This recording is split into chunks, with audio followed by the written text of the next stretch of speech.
Hello friends, welcome to குறிஞ்சி கதம்பம். நாம் இன்றைக்கி நார்த் இந்தியன் ஸ்டைலில் பீர்க்கங்காய் கடையிறது எப்படின்னு தான் பார்க்க போகிறோம். இது இட்லி, தோசை, சப்பாத்தி, சாதம் எல்லாத்துக்குமே நல்லாயிருக்கும். இதுக்கு தேவையான பொருட்கள், இன்றைக்கி 1/2 கிலோ அளவுக்கு பீர்க்கங்காய் எடுத்திருக்கேன். பீர்க்கங்காய் வாங்கும்போது நல்லா பிஞ்சு காயாக பார்த்து வாங்கிக்கோங்க. மேலே ஒரு கோடு மாதிரி இருக்கு இல்லையா, அதை அழுத்தினா நல்லா அமுங்குச்சுன்னா அது வந்து சாஃப்டான பிஞ்சு பீர்க்கங்காய். 3 பெரிய வெங்காயம், 2 தக்காளி. பெரிய வெங்காயம் வேண்டாம் அப்படின்னா நீங்கள் சின்ன வெங்காயம் கூட எடுத்துக்கலாம். ஒரு 2 கப் அளவுக்கு எடுத்துக்கோங்க. இப்போ பீர்க்கங்காயில் இந்த மேல் தோலை மட்டும் லைட்டாக சீவிட்டு கழுவிட்டு சீவிக்கோங்க. அந்த தோலை வந்து நம்ம சட்னி பண்ணிக்கலாம். சட்னி எப்படி பண்ணுறதுங்கிற லிங்க்கு டிஸ்கிரிப்ஷனில் கொடுக்குறேன். ஸோ கட் பண்ணிக்கோங்க. இந்த மாதிரி பொடியாக கட் பண்ணி வச்சுக்கோங்க. தோல் சீவிட்டு பொடியாக கட் பண்ணிக்கோங்க. இது மாதிரி வெங்காயத்தையும் தோல் சீவிட்டு கழுவிட்டு நல்லா பொடியாக கட் பண்ணி வச்சுக்கணும். நீங்கள் சின்ன வெங்காயம் போட்டாலும் நல்லாயிருக்கும். பட் நார்த் இந்தியன் ஸ்டைல்னால் பெரிய வெங்காயம் தான் இதுக்கு ரொம்ப நல்லாயிருக்கும். ஸோ இப்போ குக்கரில் 1 டேபிள் ஸ்பூன் ஆயில் ஊற்றிட்டு 1 டீஸ்பூன் சீரகம், கொஞ்சமாக கருவேப்பிலை, பொடியாக கட் பண்ண வெங்காயம் எல்லாத்தையும் போட்டு வெங்காயம் நல்லா பொன்னிறமாக வதங்குற அளவுக்கு வதக்கிக்கோங்க. கொஞ்சம் மீடியம் ஃப்ளேம்லேயே வச்சுக்கோங்க. சிம்லேயே வச்சு வதக்கினா தான் நல்லாயிருக்கும். ஸோ இப்போ தக்காளி 2 சொல்லியிருக்கோம். அது கூட 1 இன்ச் அளவு துண்டு இஞ்சியும், ஒரு 4 பல் பூண்டு. சின்னதாக இருந்தால் ஒரு 6-7 போட்டுக்கலாம், பெருசுனா 4 போட்டுக்கலாம்.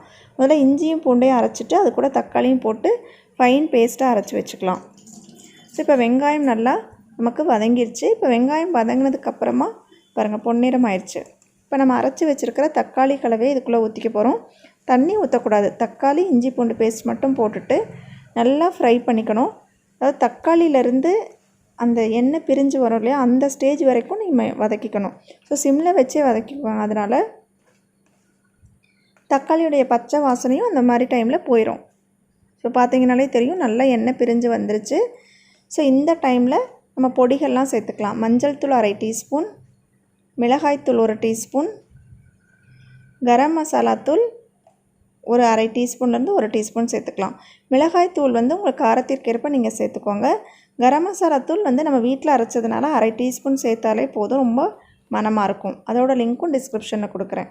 ஸோ எல்லாத்தையும் நல்லா ஒரு முறை வதக்கிட்டு இப்போ நம்ம கட் பண்ணி வச்சுருக்கிற பீர்க்கங்காயை சேர்த்துக்கலாம்.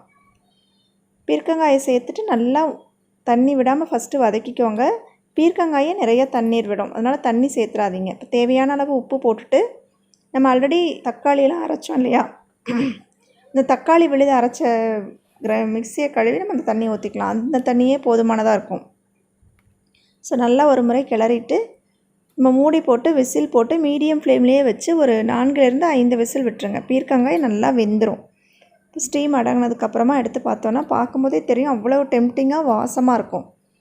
ஸோ இதை வந்து நம்ம ஒரு முறை கடைஞ்சிக்கலாம். நம்ம பருப்பு மத்து இருக்குன்னே அதை வச்சு கடை தெரியும்னா கடைஞ்சிக்கோங்க. இல்லைன்னா ஹேண்ட் பிளெண்டரோ எலக்ட்ரிக் பிளெண்டரோ இருந்தால் அதை யூஸ் பண்ணி நம்ம கடைஞ்சிக்கலாம். கொத்தமல்லி தழை போடுறதா இருந்தால் போட்டுக்கலாம். இதை வந்து நம்ம நார்மலாக நம்ம பீர்க்கங்காய் கிராமத்து ஸ்டைலில் அப்படின்னா இஞ்சி பூண்டெல்லாம் போட மாட்டோம், தக்காளி அரைச்சி போட மாட்டோம், கரம் மசாலா எதுவுமே இருக்காது. ஆனால் நார்த் இந்தியன் ஸ்டைல் பார்த்திங்கன்னா அவங்க வந்து இஞ்சி பூண்டு கரம் மசாலா எல்லாமே சேர்த்து தான் பண்ணுவாங்க. ரொம்ப சூப்பராக இருக்கும். இட்லி, தோசைக்கு, சாதத்துக்குமே அவ்வளோ ருசியாக இருக்கும். கண்டிப்பாக எல்லாருமே ட்ரை பண்ணி பாருங்கள். இது மாதிரி பீர்க்கங்காயில் என்ன செய்கிறதுன்னு நிறைய பேருக்கு தெரியறதில்லை. இது பீர்க்கங்காய் வச்சு ஒரு சப்ஜி பண்ணியிருக்கோம். இது மாதிரி பொரியல், பால் கூட்டுன்னு ஒன்று இருக்கும் கிராமத்து ஸ்டைல். அது எல்லாமே ரொம்ப சூப்பராக இருக்கும். கண்டிப்பாக எல்லாமே ட்ரை பண்ணி பாருங்கள். பார்த்துட்டு எப்படி இருந்தாலும் உங்கள் ஃபீட்பேக்கை கமெண்ட்டில் சொல்லுங்கள். தேங்க்ஸ் ஃபார் வாட்சிங். வாழ்க வளமுடன்.